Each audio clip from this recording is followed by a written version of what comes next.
ओम शांति। आज 29 जनवरी 2023 के अव्यक्त बाप दादा के अव्यक्त मधुर महावाक्य सुनेंगे।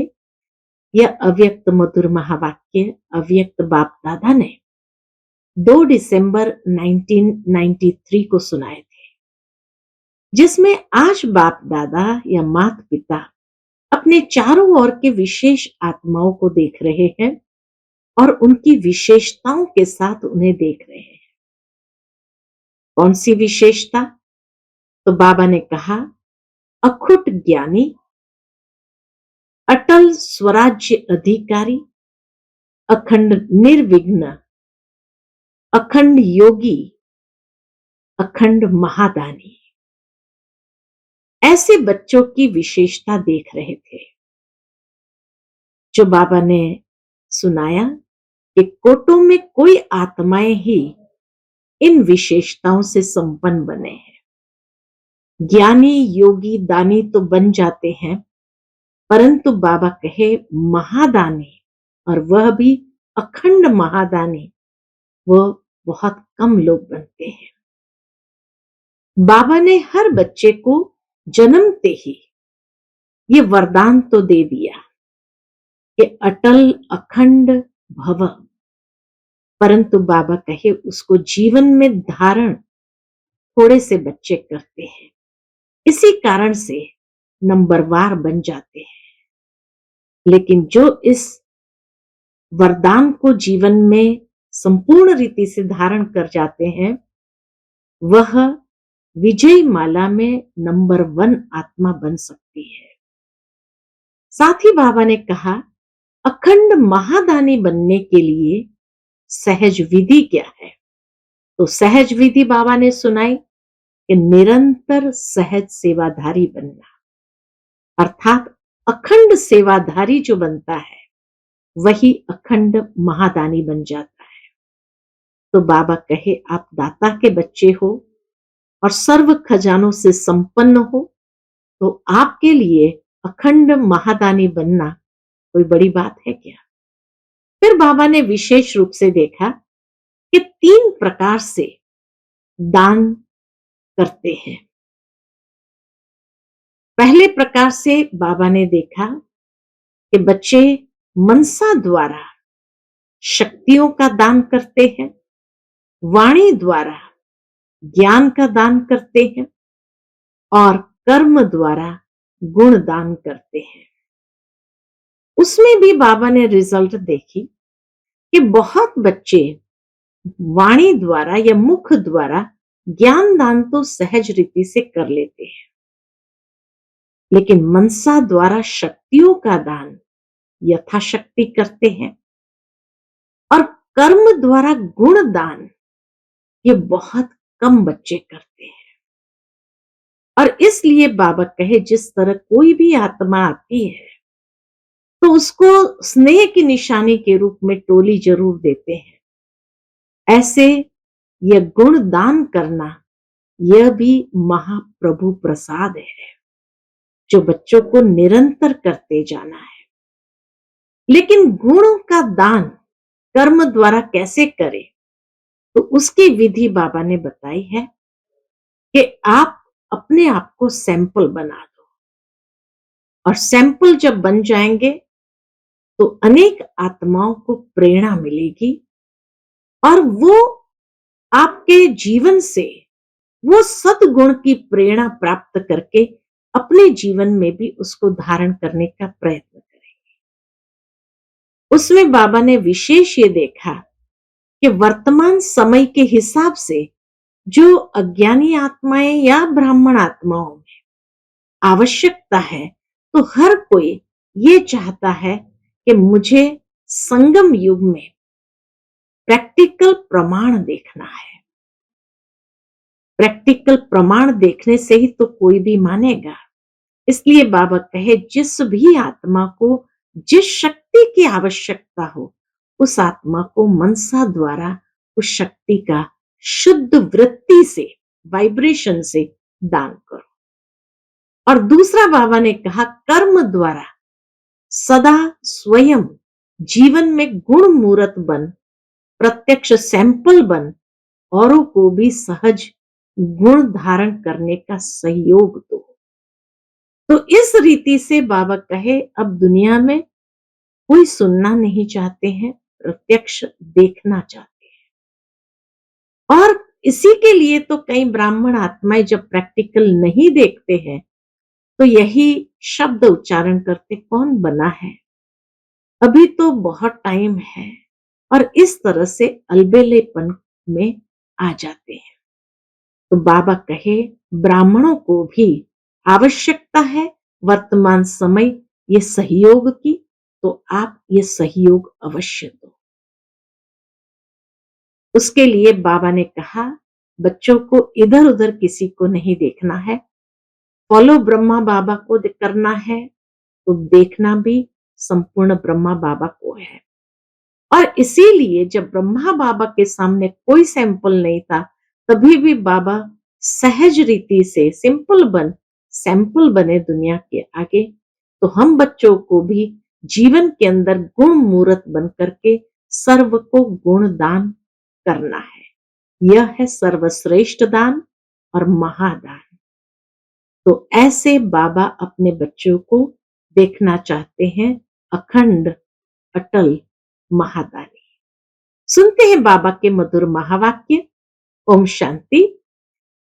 आज की मुरली का टाइटल है, नंबर 1 बनने के लिए गुण मूर्त बन, गुणों का दान करने वाले महादानी बनो। आज बेहद के माता पिता चारों ओर के विशेष बच्चों को देख रहे थे। क्या विशेषता देखी कि कौन से बच्चे, 5 विशेषताएं जो बाबा ने बताई है कि कौन से बच्चे अखुट ज्ञानी, अटल स्वराज्य अधिकारी, अखंड निर्विघ्न, अखंड योगी, अखंड महादानी है। ये बाबा देख रहे थे कि कौन से बच्चे अखुट ज्ञानी, अटल स्वराज्य अधिकारी, अखंड निर्विघ्न, अखंड योगी, अखंड महादानी है। तो ऐसे विशेष आत्माएं कितने बाबा को दिखाई दी होगी। बाबा कहे, ऐसी विशेष आत्माएं फोटो में कोई बने हुए हैं, सभी नहीं बने हैं। फिर बाबा कहे, ज्ञानी योगी महादानी सभी बने हैं, ज्ञानी योगी महादानी सभी बने, लेकिन अखंड अखंड महादानी कोई कोई बने हैं। जो अखुट अटल और अखंड है, बहुत सुंदर बात यहां बाबा ने कही, जो अखुट अटल और अखंड है वही विजय माला के विजयी मणके हैं, वही विजय माला के विजय मणके हैं। बाप दादा ने संगम युग पर सभी बच्चों को अटल अखंड भव का वरदान दिया है। अब बाबा कहे, ये नहीं कि मेहनत करनी पड़ रही है, लेकिन बाबा ने हर संगम युग में ब्राह्मण बच्चों को जन्मते ही ये वरदान दिया हुआ है। स्मृति दिलाते बाबा कि बाप दादा ने संगम युग पर सभी बच्चों को अटल अखंड भव का वरदान दिया है, लेकिन वरदान को जीवन में सदा धारण करने में नंबरवार बन गए हैं। ये वरदान को जीवन में धारण नहीं किया, इसलिए नंबरवार बन गए। नंबर 1 बनने के लिए सबसे सहज विधि है, अब विधि सुनो, कि नंबर 1 बनने के लिए सबसे सहज विधि है, अखंड महादानी बनो। अखंड महादानी, अखंड महादानी अर्थात निरंतर सहज सेवाधारी। सिंपलीफाइड किया बाबा ने कि इतना सिंपल है अखंड महादानी। अखंड महादानी माना निरंतर सहज सेवाधारी, क्योंकि सहज ही, जो सहज होगा स्वभाव में, सहज ही निरंतर हो सकता है, वही सदाकाल के लिए या निरंतर हो सकता है। तो अखंड सेवाधारी अर्थात अखंड महादानी। अखंड सेवाधारी अर्थात अखंड महादानी। जो अखंड महादानी बनकर के सेवा करते रहते हैं, निरंतर करते हैं, वो सहज ही वो सारी विशेषताओं के आधार पर अपना जीवन बना लेते हैं। फिर बाबा कहे अखंड सेवाधारी अर्थात अखंड महादानी। दाता के बच्चे हो। बाबा याद दिलाते हैं इतना जब कुछ है आपके पास, दाता के बच्चे हो, सर्व खजानों से संपन्न श्रेष्ठ आत्माएं हो। संपन्न की निशानी है अखंड महादानी। जो संपन्न होगा वो तो देता ही जाएगा ना निरंतर। तो संपन्न की निशानी है अखंड महादानी। एक सेकंड भी दान देने के बिना रह नहीं सकते। द्वापर से दानी आत्माएं अनेक भक्त भी बने। दुनिया के अंदर बाबा कहे द्वापर से अनेक आत्माएं, अनेक भक्त दानी बन गए, लेकिन कितने भी बड़े दानी हो, अखुट खजाने के दानी नहीं बने। कोई भी इतना अखुट खजाना किसी के पास नहीं है, इसलिए अखुट खजाने के दानी नहीं बने। विनाशी खजाना व वस्तु के दानी बनते हैं। द्वापर से जो दानी बने भी वो विनाशी खजानों के दानी बने, लेकिन बाबा कहे अखुट खजाने के दानी कोई नहीं बनता है। आप श्रेष्ठ आत्माएं अब संगम पर अखुट और अखंड महादानी बनते हो। अपने आप से पूछो कि अखंड महादानी हो, वह समय प्रमाण दानी हो, वह चांस प्रमाण दानी हो। कौन से दानी है? अखंड महादानी है, समय प्रमाण दानी है, या चांस मिले तो दानी बनेंगे। अखंड महादानी सदा 3 प्रकार से दान करने में बिजी रहते हैं। कौन से 3 प्रकार के दान करने में बिजी रहते हैं? पहला, मनसा द्वारा शक्तियां देने का दान। दूसरा, वाणी द्वारा ज्ञान का दान। तीसरा, कर्मों द्वारा गुणों का दान। तो ये 3 दान करने में वो बिजी रहता है, तो अखंड महादानी हो गया। इन तीनों प्रकार के दान देने वाले सहज महादानी बन सकते हैं। रिजल्ट में देखा, क्या देखा बाबा? बाबा रिजल्ट भी बता देते हैं। तो रिजल्ट में देखा, वाणी द्वारा ज्ञान दान मेजॉरिटी करते रहते हैं। मनसा द्वारा शक्तियों का दान यथाशक्ति करते हो, और कर्म द्वारा गुण दान ये बहुत कम करने वाले हैं। और वर्तमान समय चाहे अज्ञानी आत्माएं हैं, चाहे ब्राह्मण आत्माएं हैं, दोनों को आवश्यकता गुणदान की है। दोनों को आवश्यकता किसकी है? गुणदान की। वर्तमान समय विशेष स्वयं में व ब्राह्मण परिवार में इस विधि को तीव्र बनाओ। अखंड महादानी बनने की विधि को तीव्र बनाओ। बाबा ने बहुत सुंदर बात यहां कही है, ये दिव्य गुण सबसे श्रेष्ठ प्रभु प्रसाद है। ये दिव्य गुण का दान करना किसी को कर्मों द्वारा, ये सबसे श्रेष्ठ प्रभु प्रसाद है। इस प्रसाद को खूब बांटो। जैसे जब कोई से भी मिलते हो तो 1-2 में भी स्नेह की निशानी स्थूल टोली खिलाते हो ना, ऐसे 1-2 में ये गुणों की टोली खिलाओ। 1-2 में गुणों की टोली खिलाओ। इस विधि से जो संगम युग का लक्ष्य है, फरिश्ता सुदेवता, ये सहज सर्व में प्रत्यक्ष दिखाई देगा। जैसे साक्षात्कार होगा, या ये स्वरूप सहज सबको दिखाई देगा प्रत्यक्ष रूप में।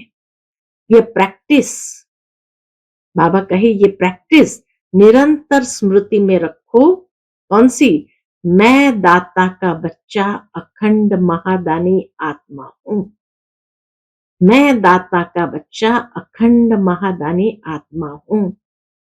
कोई भी आत्मा, चाहे अज्ञानी हो, चाहे ब्राह्मण हो, लेकिन देना है। कोई भी आत्मा है, मुझे देना है। ब्राह्मण आत्माओं को ज्ञान तो पहले ही है। बाबा कहे ब्राह्मण आत्माओं को ज्ञान तो पहले ही है, लेकिन दो प्रकार से दाता बन सकते हो। ब्राह्मणों के लिए दो प्रकार से दाता बन सकते हैं। पहला, जिस आत्मा को जिस शक्ति की आवश्यकता हो, उस आत्मा को मनसा द्वारा अर्थात शुद्ध वृत्ति वाइब्रेशन द्वारा शक्तियों का दान अर्थात सहयोग दो। इतनी सुंदर बात कही बाबा ने। जिस आत्मा को जिस शक्ति की आवश्यकता हो, उस आत्मा को मनसा द्वारा कैसे देंगे? शुद्ध वृत्ति वाइब्रेशन द्वारा शक्तियों का दान अर्थात सहयोग दो। ब्राह्मण आत्माओं को दान नहीं दिया जाता है, उनको सहयोग देना होता है। इसलिए बाबा कहे उनको सहयोग दो। तो ये पहली बात हुई। जिस आत्मा को जिस समय जिस शक्ति की आवश्यकता हो, उसको शुद्ध वृत्ति और वाइब्रेशन द्वारा सहयोग दो। दूसरा, कर्म द्वारा सदा स्वयं जीवन में गुण मूर्त बन, प्रत्यक्ष सैंपल बन, औरों को सहज गुण धारण करने का सहयोग दो। गुणदान कैसे करेंगे? तो स्वयं कर्म करो ऐसा और सैंपल बन जाओ, जो आपको देख करके उनको भी मन हो मैं भी ये गुण धारण करूं, मैं भी ऐसा करूं। तो इसीलिए बाबा कहे कर्म द्वारा सदा स्वयं जीवन में गुण मूर्त बन। प्रेम, मधुरता, ये गुण मूर्त बनना है। बहुत मधुरता से बात करे, प्रेम से व्यवहार करे। तो बाबा कहे गुण मूर्त बन, प्रत्यक्ष सैंपल बन, औरों को सहज गुण धारण करने का सहयोग दो। इसको कहा जाता है गुणदान। दान का अर्थ है सहयोग देना। आजकल ब्राह्मण आत्माएं भी सुनने के बजाय प्रत्यक्ष प्रमाण देखना चाहती है। ऐसा सैंपल बन जाओ तो बाबा कहे सब प्रत्यक्ष प्रमाण देखना चाहती है। किसी को भी शक्ति धारण करने की व गुण धारण करने की शिक्षा देना चाहते हो, तो कोई दिल में सोचते, कोई कहते हैं कि ऐसे धारणा मूर्त कौन बने हैं। जब देखते नहीं है प्रत्यक्ष में, तो क्या उनके वाणी से कि ऐसा धारणा मूर्त कौन बने हैं। तो देखना चाहते हैं लेकिन सुनना नहीं चाहते। ऐसे एक दो में कहते हो ना, कौन बना है, सबको देख लिया। जब कोई बात आती है तो कहते हैं कोई नहीं बना है, सब चलता है। लेकिन ये अलबेलेपन के बोल है, यथार्थ नहीं है। यथार्थ क्या है? फॉलो ब्रह्मा बाप, ये है यथार्थ। फॉलो ब्रह्मा बाप। जैसे ब्रह्मा बाप ने स्वयं सदा अपने को निमित्त एग्जाम्पल बनाया, सदा ये लक्ष्य लक्षण में लाया, जो ओटे सो अर्जुन, अर्थात मुझे ही पहले करना है और अर्जुन बनना है। जो ओटे सो अर्जुन, अर्थात जो स्वयं को निमित्त प्रत्यक्ष प्रमाण बनाता है, वही अर्जुन अर्थात अव्वल नंबर का बनता है। जो स्वयं को निमित्त प्रत्यक्ष प्रमाण बनाता है, वही अर्जुन यानी अव्वल नंबर का बनता है। अगर फॉलो फादर करना है तो दूसरे को देख बनने में नंबर 1 नहीं बन सकेंगे, नंबर वार बन जाएंगे। नंबर 1 आत्मा की निशानी है। नंबर 1 आत्मा की निशानी क्या है? तो नंबर 1 आत्मा की निशानी है हर श्रेष्ठ कार्य में मुझे निमित्त बन, औरों को सिंपल करने के लिए सैंपल बनना है। सुना? बाबा कहे नंबर 1 आत्मा की निशानी है, हर श्रेष्ठ कार्य में मुझे निमित्त बन, औरों को सिंपल करने के लिए सैंपल बनना है।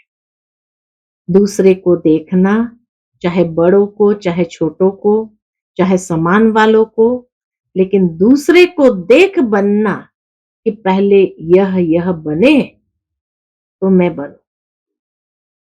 बाबा कहे दूसरे को देखना, चाहे बड़ों को, चाहे छोटों को, चाहे समान वालों को, लेकिन दूसरों को देख बनना कि पहले यह बने तो मैं बनूं।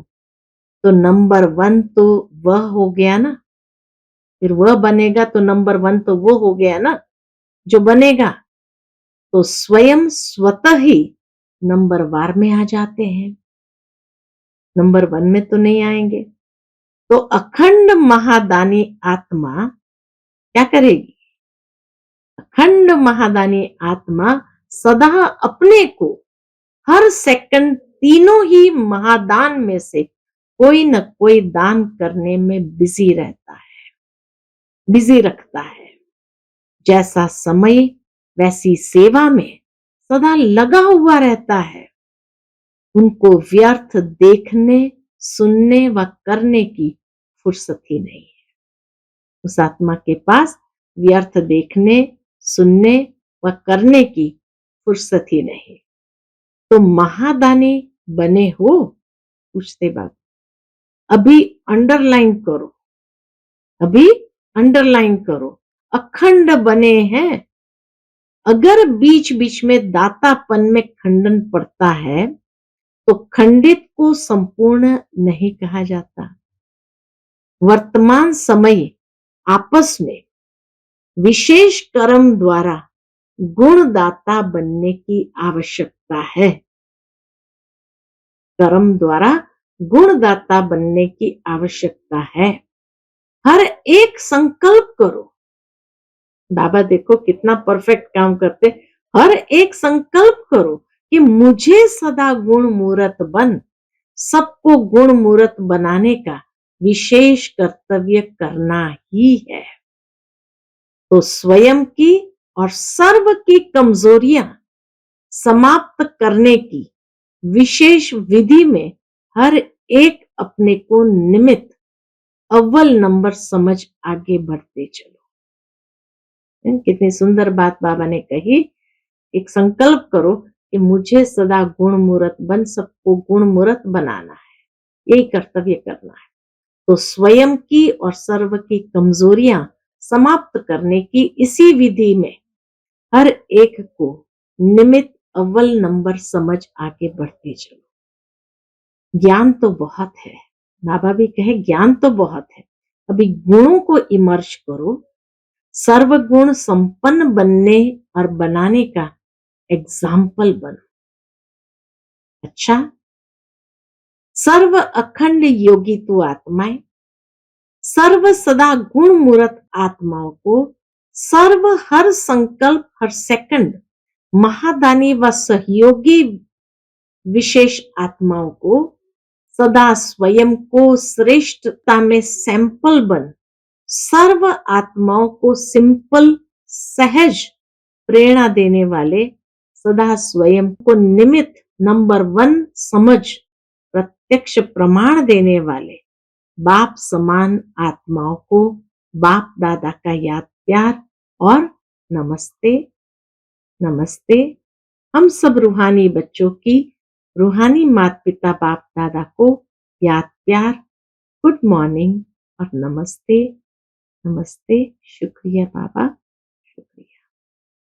फिर बाप दादा ने दादी जानकी जी से मुलाकात की। दादी जानकी विशेष ऑस्ट्रेलिया, सिंगापुर आदि के चक्कर का समाचार सुनाया और सबकी याद दी। तो बाबा कहे सबकी याद पहुंच गई, सबकी याद पहुंच गई। चारों ओर के बच्चे सदा बाप के सामने हैं, इसका प्रत्यक्ष प्रमाण है।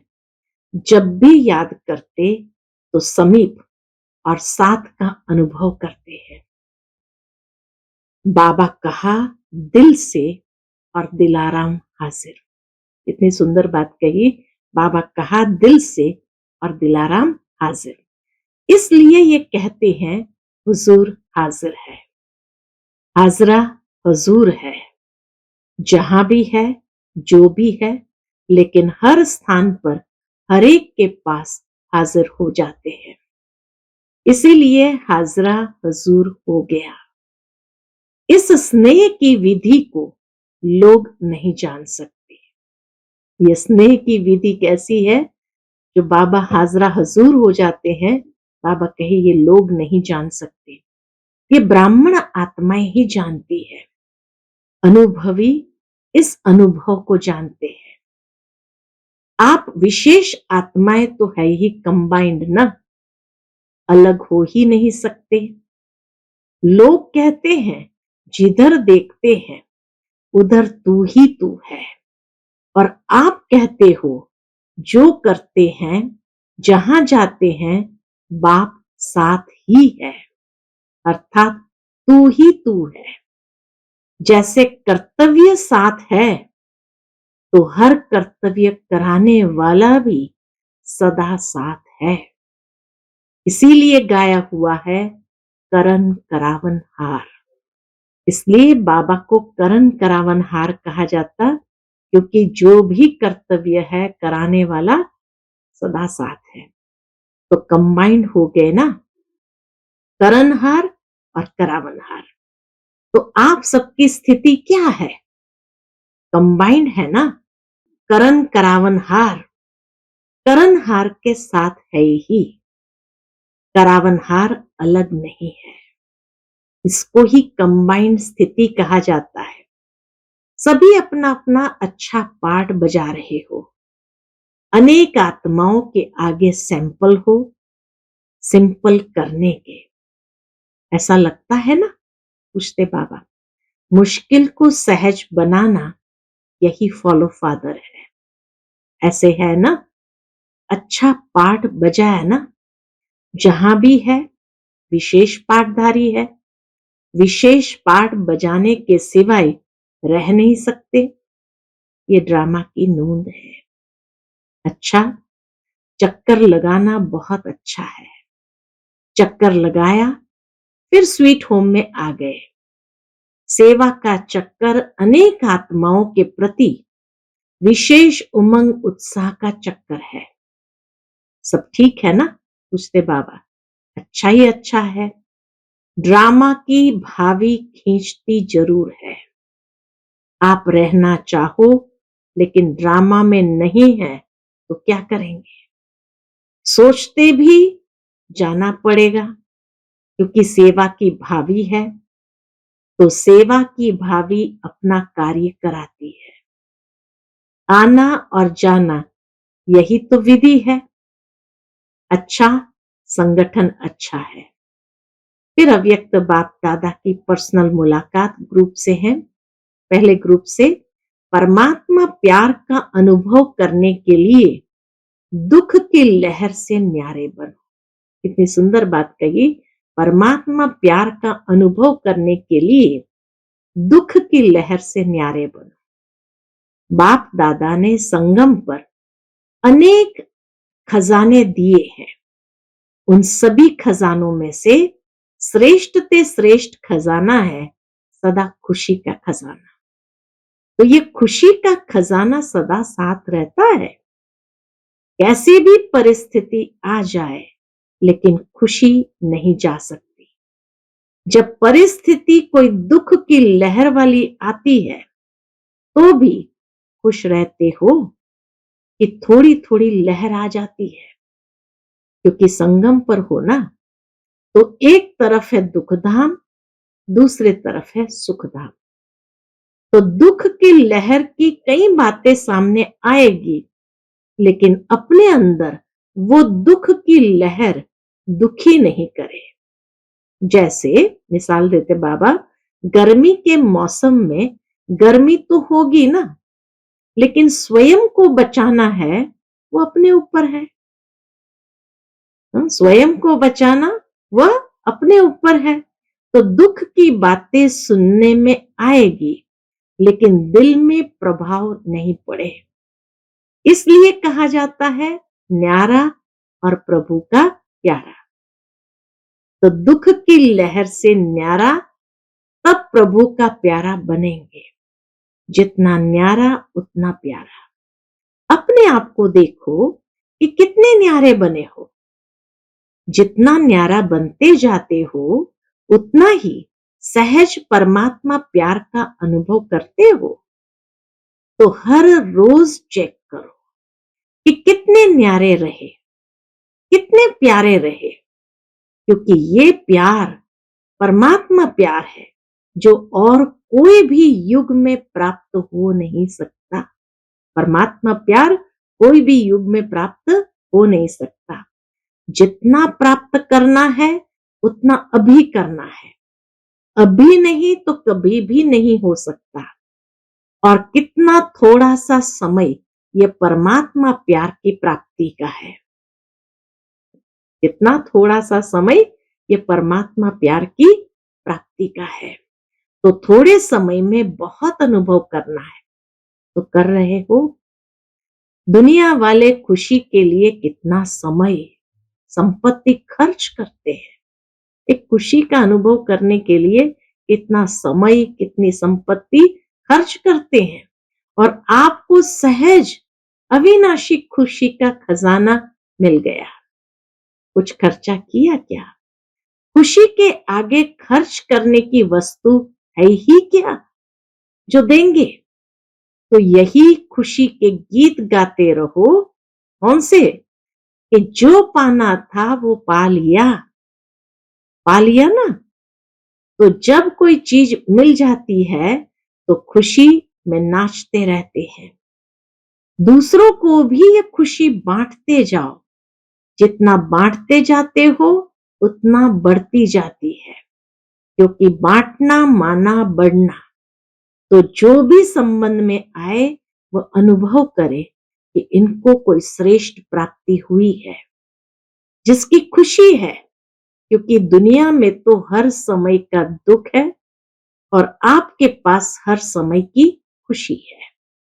तो दुखी को खुशी देना यह सबसे बड़े से बड़ा पुण्य है। तो सभी निर्विघ्न बन आगे उड़ रहे हैं। पूछते बाबा, सभी निर्विघ्न बन आगे उड़ रहे हो या छोटे छोटे विघ्न रोकते हैं? विघ्नों का काम है आना और आपका काम है विजय प्राप्त करना। जब विघ्न अपना कार्य अच्छी तरह से कर रहे हैं तो आप मास्टर सर्वशक्तिमान अपने विजय के कार्य में सदा सफल रहो। सदा ये याद रखो। क्या याद रखना है? कि हम विघ्न विनाशक आत्माएं हैं। विघ्न विनाशक का जो यादगार है उसका प्रैक्टिकल में अनुभव कर रहे हो ना। अच्छा, फिर दूसरे ग्रुप से बाबा की मुलाकात। अचल स्थिति बनाने के लिए मास्टर सर्वशक्तिमान का टाइटल स्मृति में रखो। अचल स्थिति बनाने के लिए मास्टर सर्वशक्तिमान का टाइटल स्मृति में रखो। स्वयं को सदा सर्व खजानों से भरपूर अर्थात संपन्न आत्मा अनुभव करते हो। क्योंकि जो संपन्न होता है तो संपन्नता की निशानी है कि वो अचल होगा। संपन्नता की निशानी है वो अचल होगा, हलचल में नहीं आएगा। जितना खाली होता है उतनी हलचल होती है। तो किसी भी प्रकार की हलचल, चाहे संकल्प द्वारा, चाहे वाणी द्वारा, चाहे संबंध संपर्क द्वारा, किसी भी प्रकार की हलचल अगर होती है तो सिद्ध है कि खजाने से संपन्न नहीं है। संकल्प में भी, स्वप्न में भी अचल। क्योंकि जितना जितना मास्टर सर्वशक्तिमान स्वरूप की स्मृति इमर्ज होगी उतना ये हलचल मर्ज होती जाएगी। तो मास्टर सर्वशक्तिमान की स्मृति प्रत्यक्ष रूप में इमर्ज हो। मास्टर सर्वशक्तिमान की स्मृति प्रत्यक्ष रूप में इमर्ज हो। जैसे शरीर का ऑक्यूपेशन इमर्ज रहता है, मर्ज नहीं होता, ऐसे ये ब्राह्मण जीवन का ऑक्यूपेशन इमर्ज रूप में रहे। तो ये चेक करो, इमर्ज रहता है या मर्ज रहता है। बाबा कहे चेक करो, ये इमर्ज रहता है या मर्ज रहता है। इमर्ज रहता है तो उसकी निशानी हर कर्म में वह नशा होगा और दूसरों को भी अनुभव होगा कि यह शक्तिशाली आत्मा है। तो कहा जाता है हलचल से परे अचल।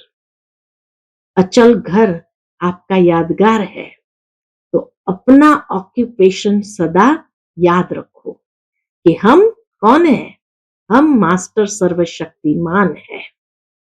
क्यों? क्योंकि आजकल सर्व आत्माएं अति कमजोर है, तो कमजोर आत्माओं को शक्ति चाहिए। शक्ति कौन देगा? जो स्वयं मास्टर सर्वशक्तिमान होगा।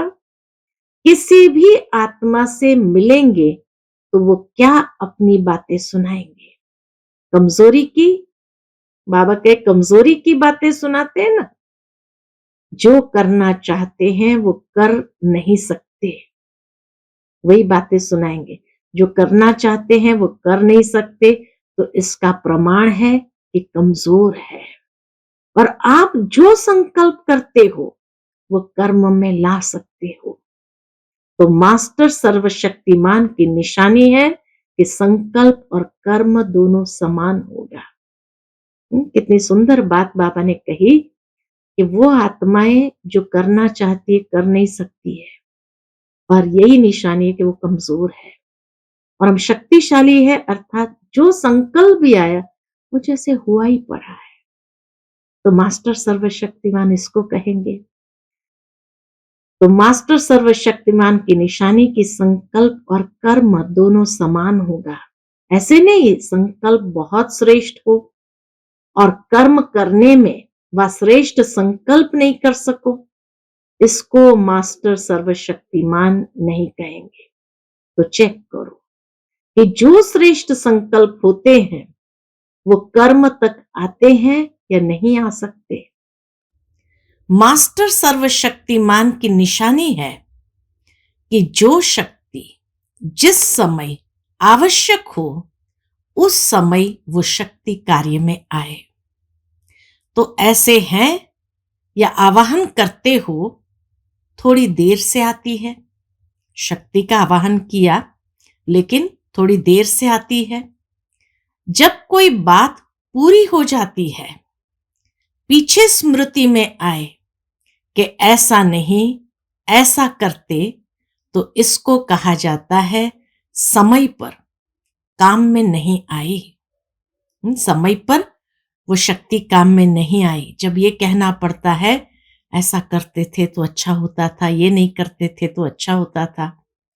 जैसे बाबा मिसाल देते, जैसे स्थूल इंद्रियां ऑर्डर पर चल सकती है ना, हाथ को जब चाहो जहां चाहो वहां चला सकते हो, ऐसे ये सूक्ष्म शक्तियां अर्थात मन बुद्धि संस्कार इतने कंट्रोल में हो, जिस समय जो शक्ति चाहो काम में लगा सको।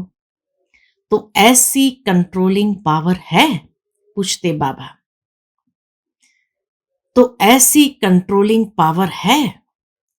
ऐसे तो नहीं सोचते कि चाहते तो नहीं थे लेकिन हो गया। तो सदा अपनी कंट्रोलिंग पावर को चेक करते हुए शक्तिशाली बनते चलो। बाबा कहे कंट्रोलिंग पावर को चेक करते हुए शक्तिशाली बनते चलो। सब उड़ती कला वाले हो? पूछते बाबा, सब उड़ती कला वाले हो कि कोई चढ़ती कला वाले, कोई उड़ती कला वाला?